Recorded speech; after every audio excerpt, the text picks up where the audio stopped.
तो आगरा में अपराधियों की नहीं है खैर। अपराधियों पर पुलिस का ताबड़तोड़ एक्शन जारी है। अपराधियों पर पुलिस कमिश्नर दीपक कुमार की पैनी नजर है। सराफा व्यापारी से लूट और हत्याकांड में बड़ा एक्शन देखने को मिला। मुख्य आरोपी अमन कुमार एनकाउंटर में ढेर कर दिया गया है। साथ ही जानकारी दे दें कि एक आरोपी सुमित को पुलिस ने गिरफ्तार भी कर लिया है। तीसरे आरोपी फारूक की सरगर्मी से तलाश जारी है। सीपी दीपक कुमार ने फरार आरोपी पर इनाम घोषित किया है। जल्द सुराग लगाने के लिए 50,000 का इनाम घोषित किया गया। पुलिस ने लूट का सारा माल आरोपियों से बरामद किया है। तो आगरा में पुलिस कमिश्नर दीपक कुमार आए हैं और तब से ही अपराधियों के लिए काल बने हुए हैं। कारगिल चौराहे पर सराफा व्यापारी से लूट और हत्याकांड मामले को लेकर सीपी दीपक कुमार सीधी नजर बनाए हुए हैं और ताबड़तोड़ एक्शन भी हो रहा है।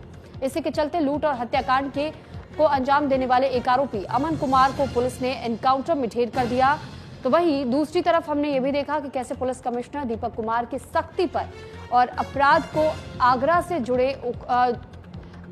से जड़ से उखाड़ फेंकने की उनकी कोशिश है। उन्होंने संकल्प लिया है कि बहुत जल्द पूरी तरीके से अपराध मुक्त किया जाए आगरा को, और इसी के तहत में इस तरीके की कार्रवाई को अंजाम दिया जा रहा है। और यही नतीजा है कि दूसरे आरोपी सुमित को भी पुलिस ने फिलहाल गिरफ्तार तुरंत ही कर लिया। वहीं तीसरे आरोपी फारूक को जल्द पकड़ने के लिए पुलिस कमिश्नर दीपक कुमार ने 50,000 के इनाम की घोषणा की।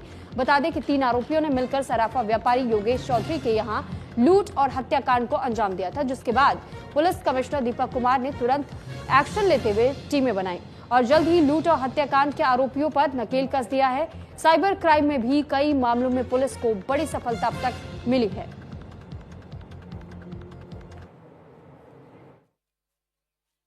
शुक्रवार 2 मई को बालाजी ज्वेलर्स के मालिक योगेश चौधरी की गोली मार करके सिकंदरा, जो कि आगरा जनपद में है, सिकंदरा थाना क्षेत्र में उनकी हत्या कर दी गई थी। यह एक बहुत ही जघन्य हत्या थी, जिसके लिए हमारे द्वारा 9 टीमें बनाई गई, जो कि डीसीपी सिटी के पर्यवेक्षण में बनाई गई। इस हत्या चूंकि इतनी ज़्यादा ये जघन्यतम थी, डीजीपी महोदय के द्वारा भी लगातार इस पर दिशा निर्देश दिए जा रहे थे।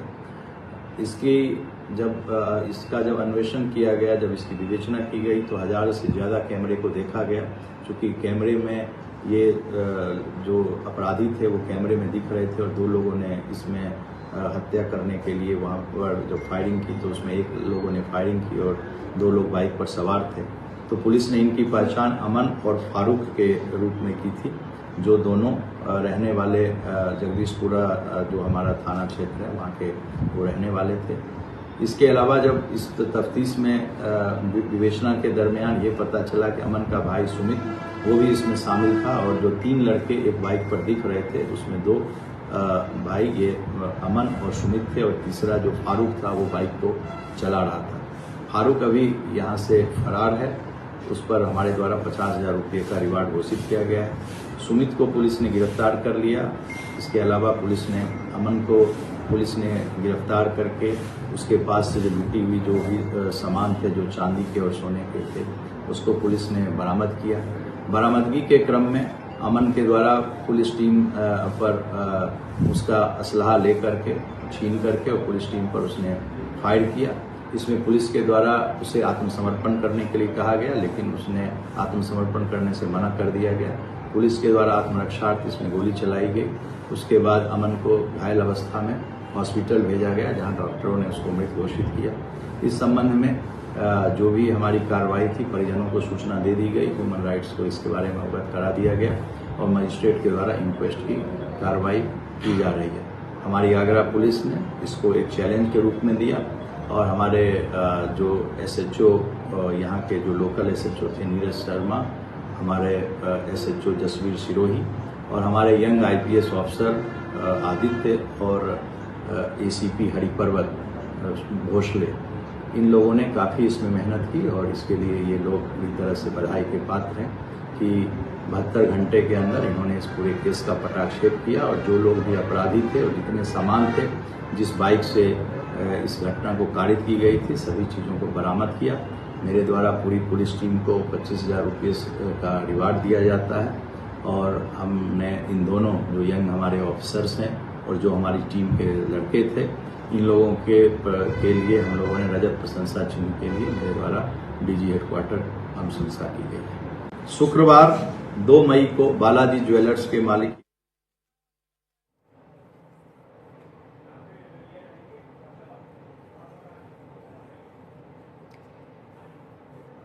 और इस पर ज्यादा जानकारी के साथ इस वक्त विकास यादव हमारे साथ जुड़ चुके हैं। विकास, सबसे पहले आपसे जानना चाहेंगे कि इस केस में अब तक अपडेट क्या है आपके पास? बड़ी कामयाबी आगरा पुलिस के लिए। अपडेट की बात की जाए तो पुलिस ने मुठभेड़ में एक बदमाश को गिरा दिया है।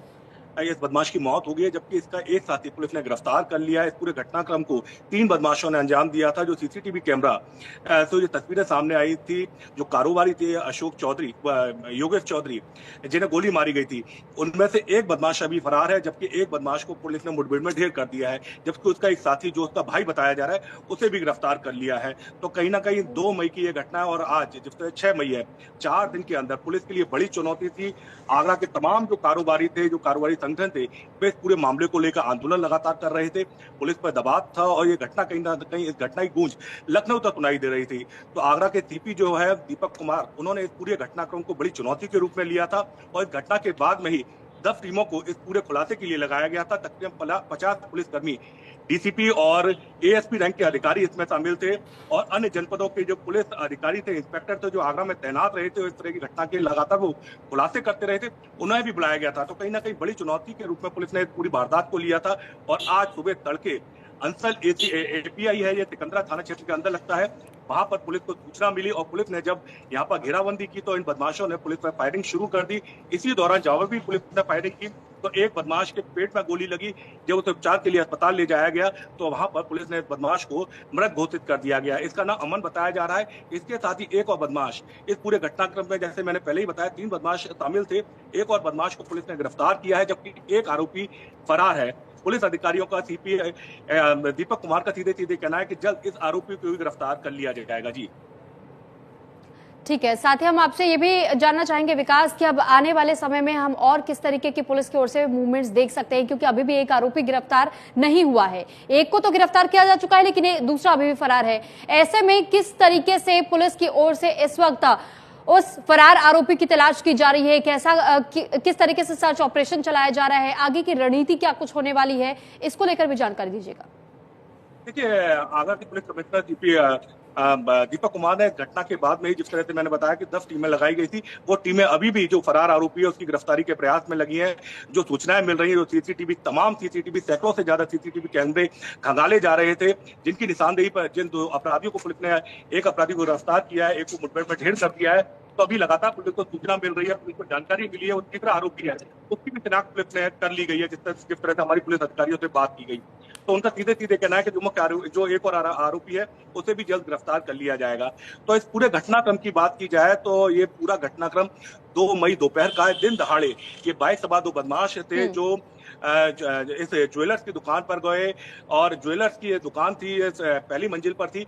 इस दुकान में जब ये बदमाश प्रवेश करते हैं उस समय इस दुकान में सेल्स कर रेणु मौजूद थी, इसके साथ ही एक महिला ग्राहक भी मौजूद थी। तो पहले इन बदमाशों ने तमंचा दिखाया, उसके बाद में इस ज्वेलरी की दुकान पर लूटपाट की और लाखों का जो सामान था, जो ज्वेलरी थी, वो लेकर बदमाश फरार हो गए थे। जिस दौरान ये बदमाश फरार हो रहे थे, उसी दौरान जो योगेश चौधरी नाम के सर्राफा है, जिनकी ये दुकान है, शोरूम है, वो दुकान पर आ रहे थे। उन्होंने स्कूटर अपना पार्किंग में जब लगाया, उसी दौरान बदमाशों से उनका आमना सामना हुआ और ऊपर से रेणु लगातार बदमाश करके आवाज लगा रही थी। तो जब योगेश चौधरी ने इन बदमाशों को रोकना चाहा तो इन बदमाशों ने योगेश चौधरी के पेट में गोली मार दी थी। ये पूरी घटना सीसीटीवी कैमरे में दर्ज हुई थी। उसके बाद में पूरी तरह से आगरा में बड़ा हंगामा बरपा था। जो तमाम राजनीतिक संगठन है, विपक्ष के लोग हैं और जो तमाम कारोबारी हैं, वो कहीं ना कहीं पुलिस की सुरक्षा इंतजामों पर बड़ा सवाल खड़ा कर रहे थे। लेकिन जिस तरह से इस घटनाक्रम का पुलिस ने खुलासा किया है और एक आरोपी को, बदमाश को मुठभेड़ में ढेर कर दिया है, तो कहीं ना कहीं अब आगरा के लोग, तमाम संगठन पुलिस के इस कार्य की तारीफ भी कर रहे हैं। जी ठीक है विकास, चलिए बहुत धन्यवाद आपका तमाम जानकारी हम तक पहुंचाने के लिए। और इसी के साथ फिलहाल रुक रहे एक छोटे से ब्रेक के लिए।